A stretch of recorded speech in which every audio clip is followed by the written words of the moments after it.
ఒక్కసారి కమలం గుర్తు కోటేరు దయచేసి తెల్ల మర్చిపోవద్దు. మీకు ఓటు లేకుంటే మీ వాళ్ళందరికీ చెప్పేపియ్యరు.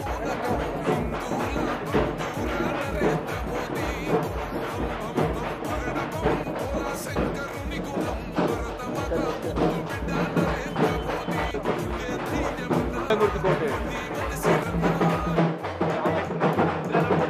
కొంచెం దయించు అందరికి చెప్పి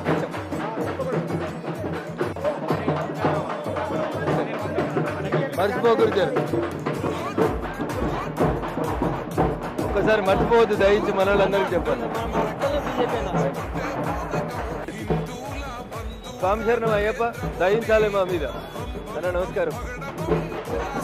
కమల్ నిశాంత్ को वोट डालना भाई साहब.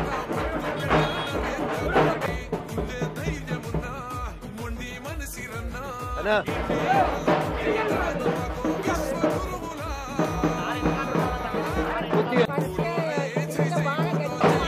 चलो जी प्रेम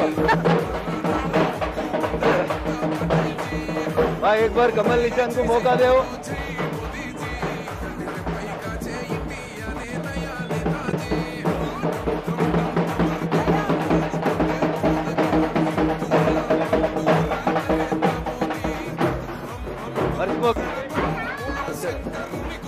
सर कमल गुर्तु चलो दूर के नमस्कार पेट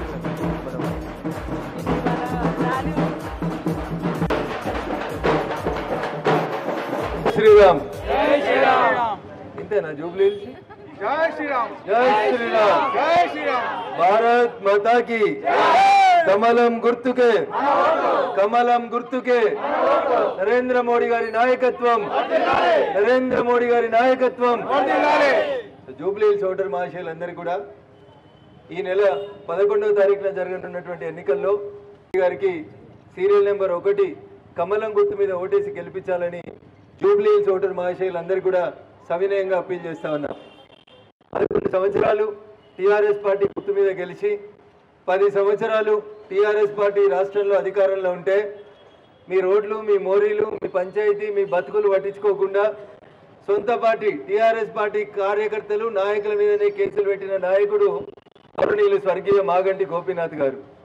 ఇలా ఆయన లేడు కాబట్టి నా కోట ఏమని చెల్లె ఏడ్చుకుంటూ ఇళ్ళ ముంగట చెల్లె 11 ఏళ్ళు మీ ఆయన అధికారంలో ఉండి 10 ఏళ్ళు మీ పార్టీ అధికారంలో ఉంటేనే 10 మోరీలు సరిగా చేయలేని వాళ్ళు చెల్లె నువ్వు రేపు గెలిస్తే అన్ని చదివే వరకే 3 ఏళ్ళ అసెంబ్లీ అయిపోతుంది. కాబట్టి టీఆర్ఎస్ లేదు, టీఆర్ఎస్ ఢిల్లీలో లేదు, కానీ టీఆర్ఎస్ దగ్గర ట్రంక్ పెట్టెల నిండా డబ్బులు ఉన్నాయి. ఓట్ల కోసం నోట్లు తీసుకొని బయలుదేరుతా ఉన్నాడు యువరాజు. అందుకని పైసలు ఇస్తే తీసుకోరు, కానీ కారు కోటేస్తే అది మూసీ నదిలో ఓటేసినట్టే అవుతుంది. కాబట్టి అర్థం చేసుకోండి. ఇక ఇవాళ పాలిస్తున్న ఆయన ఎన్ని మాటలు చెప్పిండో మీరు చూసిరు. 2500 ఉన్న పింఛన్ 4000 చేస్తా అన్నాడు. కాలేజీలకు పోయేటువంటి అక్కా చెల్లెళ్ళకి అందరికి కూడా స్కూటీలు ఇస్తా అన్నాడు. ఇందిరం ఇల్లు అన్నాడు. జూబ్లీ హిల్స్లో ఒక్క ఇందిరం ఇల్లు కడితే మీరు ఎప్పుడు మేము 9వ తారీఖు నాడు కూడా మేము నామినేషన్ నుంచి పక్క జరుగుతాం. ఒక్క ఇల్లు కట్టలే, ఒక్క స్కూటీ రాలే, ఒకరికి 4000 రాలేదు. కానీ కాంగ్రెస్ చెప్తుంది మొత్తం మేమే చేసినాము అని చెప్తుంది. అందుకని ఒక్కసారి దయచేసి కాంగ్రెస్ 23 నెలల పాలన చూసినాక ఏమొచ్చింది అంటే ఒకటి మాత్రం వచ్చింది. ఎంఐఎం పార్టీ ఇంతకుముందు మూసీ నదికి అవతలు ఉంటుండే, ఇలా ఎంఐఎం పార్టీ మూసీ నది దాటి యువతలకు వచ్చింది. ఎంఐఎం పార్టీ క్యాండిడేట్ పోటీ చేసిన ఆయన ఎంఐఎం పార్టీ గుర్తు మీద పోటీ చేస్తే గెలిచేటట్టు లేడని కాంగ్రెస్కు బదలిచ్చి ఆయనను గెలిపించేందుకు అసదుద్దీన్ ఓవైసీలు అక్బరుద్దీన్ ఓవైసీలు ఎంఐఎం పార్టీ కాలుకి బట్టగట్టకుండా తిరుగుతూ ఉంది. వాళ్ళు అంటారు మా లక్ష ఓట్లు మేము వేసుకుంటాం, మేమే గెలుస్తామంటుంది కాంగ్రెస్. కాంగ్రెస్కి హిందువుల ఓట్లు అవసరం లేదంట. మరి మిగతా హిందూ బంధువులందరూ ఇలా ఆలోచించాలి. ఒక వర్గం ఓట్లతోటి గెలిస్తేందుకు కాంగ్రెస్ కుట్ర చేస్తూ ఉంది. 119 నియోజకవర్గాల్లో శ్మశానం లేదు, ఇంకోటి లేదు, గుడి లేదు, బడి లేదు. ఏకాఏకి వచ్చి జూబ్లీ హిల్స్లో ఎలక్షన్లు రాగానే 3 కబ్రస్థాన్లకి జాగిచ్చిండు రేవంత్ రెడ్డి. అందుకని ముస్లిం సోదరులు కూడా ఆలోచించాలి. అంటే మిమ్మల్ని బొందలగడకు పంపేందుకు జాగిస్తాడు, కానీ మీ పిల్లలు చదువుకునేందుకు మీ పిల్లలు కొలువులు చేసేందుకు మాత్రం కాంగ్రెస్ పార్టీ దగ్గర ఏం లేదు.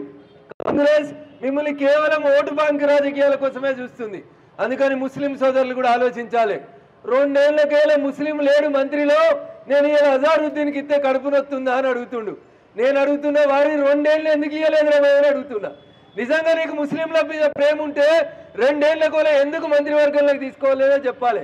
వీళ్ళ మీద ముస్లింల మీద ప్రేమ కాదు, రేవంత్ రెడ్డి ప్రేమ ముస్లింల ఓట్లు వేయించుకొని ఈయన కాంగ్రెస్ పార్టీ గెలవాలనేది ఆయన ప్రేమ. అందుకని ఇలా మనం అందరం ఆలోచించాలి, ముస్లిం సోదరులు కూడా ఆలోచించాలి. ఈ దేశం నరేంద్ర మోడీ గారి నాయకత్వంలో సబ్కా సాత్ సబ్కా వికాస్ అని అందరినీ కలుపుకొని ఈ దేశంలో ఆసేతు హిమాచల్ ప్రజలందరూ నావోళ్ళని పాలిస్తున్నటువంటి నాయకుడు ఈ దేశ ప్రధాని గౌరవనీయులు నరేంద్ర మోడీ గారు. ఒక్కడికి వెళ్తే ఏమవుతుందో అంటారు చాలా మంది. మరి ఒక్కడికి గెలవకపోతే ఏమవుతుంది? రేవంత్ రెడ్డి కూర్చోమన్నా పోతుందా? ఒక్కటి తక్కువ అయితే ఒక్కడికి వెళ్తే టీఆర్ఎస్కి ఏమవుతుంది? కేటీఆర్ ఏమన్నా రేపు పోయి ముఖ్యమంత్రి అయ్యేది ఉందా? మమ్మల్ని గెలిపిస్తే ముళ్ళుగడ్డ పట్టుకొని పొడుచుకుంటా ఎక్కడికక్కడ మీ కాలనీల సమస్యలు ప్రజల సమస్యల కోసం మేము నిలబడతాం తప్ప ఇంకెవరు నిలబడడు. బీజేపీ ఊకే మతం పేరు మీద రాజకీయం చేస్తుంది. అరే వారి మేం చేస్తలేం. అజారుద్దీన్కి మంత్రి పదవి ఇచ్చి రేవంత్ రెడ్డి నువ్వు పొద్దుగా లేస్తే 42% బీసీలు కావాలంటున్నావు. మరి ఇంకో 2 మంత్రి పదవులు ఖాళీగా ఉన్నాయి కదా, 2 బీసీలకు ఎందుకు వెళ్ళలేదన్నా? బీసీలనే బీసీ బిడ్డలు ఇలా గుండె మీద చేసుకొని ఆలోచించుకోవాలి. రేవంత్ రెడ్డి బయటికి మాట్లాడుతున్నాడు, నోరుతో నవ్వుతున్నాడు, నొసలతో ఎక్కిరిస్తున్నాడు. రాత్రికి రాత్రి ఒక అజారుద్దీన్ గారికి మంత్రి పదవి ఇస్తే ఎవరేమనలేదు. నేనేమడుగుతున్నా, ఒక్క ముస్లింకు మంత్రి పదవి ఇచ్చేందుకు మీ సోనియా ఒప్పుకున్నది, కానీ నువ్వు చెప్పిన 42% బీసీలకి ఎంతమంది ఉండాలి? 10 మంది బీసీలు మంత్రులు ఉండాలి. 3కి ఇచ్చాడు, అలా ఎప్పుడు వీకేద్దామని చూస్తున్నాడు ఇద్దరిని. ఇంకా ఇంకా మీరు ఇవ్వాల్సింది ఏమైనా ఉందంటే ఇంకా 7 మంత్రి పదవులు ఇవ్వాలి. నిన్న ఒకటి ముస్లిం సోదరునికి ఇచ్చిన రోజు ఇంకా 2 బీసీలకు ఇచ్చుంటే కాంగ్రెస్ పార్టీ బీసీ నినాదం కరెక్ట్ అని నమ్మాలి. అందుకని ఇక్కడికి వచ్చిన మా అక్క చెల్లెళ్ళు ఈ ఓటు ఏమవుతుంది ఏం కాదనేది ఆలోచించకుండ్రి. మనం మంచిగా ఉండాలంటే, మన పిల్లల భవిష్యత్తు బాగుండాలంటే, భారతదేశం ప్రపంచంలో నెంబర్ 1గా మారాలంటే పంచాయతీ మెంబర్ దగ్గర నుంచి పార్లమెంట్ దాకా ఎప్పుడు మోకా వచ్చినా మీరు వేయాల్సిన ఓటు గుర్తు కమలం గుర్తు కోటేయమని వేడుకుంటూ, అక్క నాతో వస్తున్న మీరందరూ ఈ వైపు ఆ వైపు షాపు కనబడ్డ ప్రతి ఒక్కరికి, మోటార్ సైకిల్ ఆటో వీళ్ళు వాళ్ళనే లేదు, ప్రతి ఒక్కరికి దండం పెట్టాలి. నేను అన్ని ప్రోగ్రామ్స్ అయిపోయాక మీతో గంట ఉంటా, అప్పుడు మీ పర్సనల్ విషయాలు ఏమైనా ఉంటే మాట్లాడతా.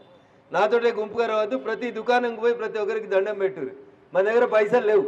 టీఆర్ఎస్ వాళ్ళు 5,000 ఇస్తారట, కాంగ్రెస్ వాళ్ళు 10,000 ఇస్తారట, రోజు కొట్లాడుతున్నారు. ఏడికెళ్ళి వస్తున్నాయో పైసలు, ఏడికెళ్ళి ఇస్తురో నాకు తెలియదు, కానీ మీరు ప్రేమగా పోయి మర్యాదగా అందరికీ దండం పెట్టుర్రు. గెలుపు మనదే. ధైర్యంగా ముందుకు చదువుదాం. జై హింద్, జై భారత్. కమలం గుర్తుకే, కమలం గుర్తుకే, నరేంద్ర మోడీ గారి నాయకత్వం. గట్టిగాను రబ్బా, గట్టిగా చెప్పురి. కమలం గుర్తుకే. అపార్ట్మెంట్లలో ఒక్కలని వస్తురా మీరు చెప్తే గట్టిగా చెప్పురు, అద్దాలు పగలాలి. కమలం గుర్తుకే, కమలం గుర్తుకే, కమలం గుర్తుకే. నరేంద్ర మోడీ గారి నాయకత్వం, నరేంద్ర మోడీ గారి నాయకత్వం.